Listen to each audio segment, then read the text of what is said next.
Welcome to M24 news.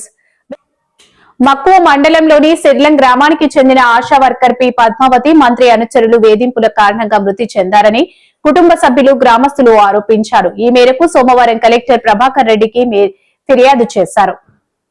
Panchayat పరిధిలో పుందూరు Vidyavati ASHA worker గా విధులు సంపూర్ణ ఆరోగ్యంగా ఉన్నారు సార్.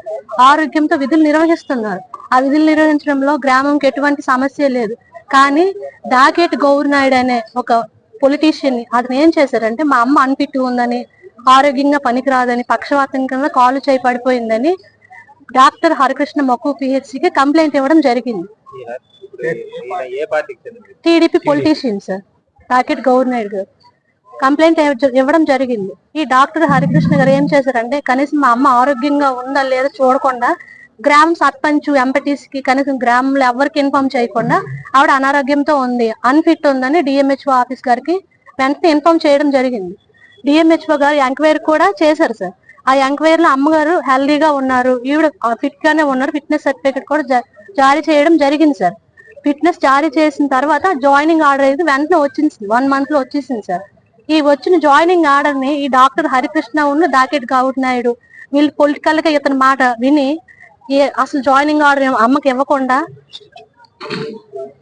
డైరెక్ట్ గా ఇవ్వకుండా హాస్పిటల్ చుట్టూ ఒక్కొక్క డిఎంహెచ్ ఆఫీస్ చుట్టూ తిరిగి అమ్మగారు ఏం చేశారంటే, సార్ నాకు ఇలా జాయినింగ్ ఆర్డర్ వచ్చిందంట, డిఎంహెచ్ ఆఫీస్ కి నేను వెళ్ళడం జరిగింది అంటే, లేదమ్మా వచ్చిన ఆర్డర్ ని మేము వెనక్కి పంపిస్తాం అని డాక్టర్ హరికృష్ణ గారు కంప్లీట్ గా చెప్పడం జరిగింది.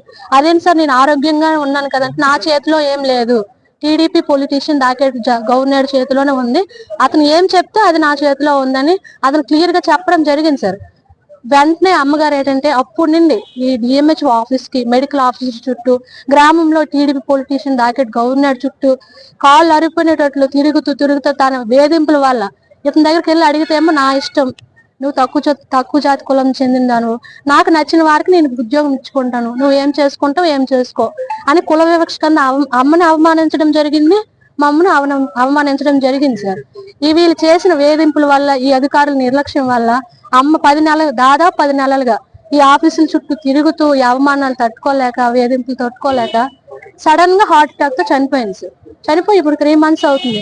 సరే, ఆ అమ్మగారికి న్యాయం జరగలేదు, ఇప్పుడు మా కుటుంబానికి న్యాయం జరగలేదు. ఏమి జరగకుండా మమ్మల్ని ఆల్రెడీ మినిస్టర్ గారి దగ్గర కూడా వెళ్ళడం, మా అమ్మగారు నాన్నగారు బ్రతుకున్నప్పుడు వెళ్ళడం జరిగితే మేడం దృష్టికి తీసుకువెళ్తే, మేడం కూడా మా కులానికి సంబంధించిన వారు దళితురాలే, మేడం దళితురాలు అయ్యుండి కూడా మాకు అన్యాయంగా కనీసం మా ఉద్యోగం మాకు ఇప్పించండి అని టీడీపీ సభ్యుడు దాకేటి గవర్నర్ తో మాట్లాడడం కూడా జరగలేదు. అంటే అతని మాటకే మేడం గారు మద్దతు ఇచ్చారు, మినిస్టర్ సంధ్యారాణి, గుమ్మడి సంధ్యారాణి మంత్రి. సో దయచేసి మా కుటుంబాన్ని న్యాయం జరగాలి, మా అమ్మకి న్యాయం జరగాలని నేను కోరుకుంటున్నాను సార్. మేము వెళ్ళడం జరిగింది సార్ టీడీపీ నాయకుడి దగ్గరికి, మాకు పిహెచ్సికి కూడా వెళ్ళడం జరిగింది. వెళ్తే మాకు సంబంధం లేదు, మీకు మీ అమ్మగారు అన్ఫిట్ అని ఏ లెటర్ కంప్లైంట్ పెట్టారో, ఏ నాయకుడికి పెట్టారో అతను ఒప్పుకుంటేనే మీకు న్యాయం చేస్తాము, అతను ఒప్పుకుంటే మీ అమ్మగారు నీకు ఉద్యోగం ఇస్తారని క్లియర్ గా చెప్పడం జరిగింది సార్. ఆ టీడీపీ సభ్యులు అతని దగ్గర వెళ్ళాం సార్. మీ దిక్కుని దగ్గర చెప్పుకొని మీరు ఏం చేసుకొని అయితే మీరు ఓట్లు వేయరు ఎలక్షన్ వచ్చినప్పుడు అని క్లియర్ గా మెన్షన్ చేయడం జరిగింది సార్. అతను ఇప్పుడు నా తల్లికి అన్యాయం జరిగింది సార్, వేధింపులు ముఖ్యంగా హెరాస్మెంట్ చేశారు సార్. డాక్టర్ హరికృష్ణ, దాకేటి గౌరనాయుడు వీళ్ళు చేసిన వేధింపుల వల్ల మా అమ్మ హార్ట్ అటాక్ తో చనిపోయింది. మాకు జరిగిన అన్యాయం ఇంకే కుటుంబంకి జరగకూడదు. ఇలాంటి మాకు తెలిసి ఇంకా లేట్ అయింది సార్, మా అమ్మ చనిపోయి 3 నెలలు అవుతుంది.